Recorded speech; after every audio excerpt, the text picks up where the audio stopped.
বুলতা union স্বেচ্ছাসেবক দল ৯ নং ওয়ার্ড কর্তৃক আয়োজিত আজকের এই সভার সম্মানিত প্রধান অতিথি আমাদের সাবেক ছাত্র নেতা এবং নারায়ণগঞ্জ জেলার স্বেচ্ছাসেবক দলের যুগ্ম সাধারণ সম্পাদক জনাব দেওয়ান সালাউদ্দিন ভাই, আরো উপস্থিত উপজেলা স্বেচ্ছাসেবক দলের সিনিয়র যুগ্ম আহ্বায়ক জনাব হাফিজুর রহমান হাফিজ এবং সহ অন্যান্য স্বেচ্ছাসেবক দলের নেতৃবৃন্দকে জানাই আন্তরিকভাবে অভিনন্দন এবং শুভেচ্ছা।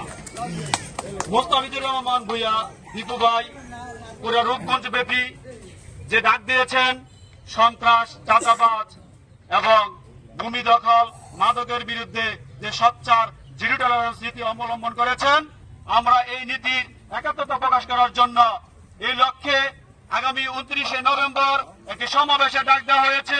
উক্ত সমাবেশে আমরা স্বেচ্ছাসেবক দল ব্যাপক আকারে শোডাউন করে এবং সমাবেশকে সাকসেস করব এবং মুস্তাফিজুর রহমান ভূঁইয়া দীপু ভাইয়ের যে ঘাঁটি সেটা আমরা বারবার প্রমাণ করব। স্বেচ্ছাসেবক জনতা, মুস্তাফিজুর রহমান দীপু ভাইয়ের মাটি, দীপু ভাইয়ের ঘাঁটি।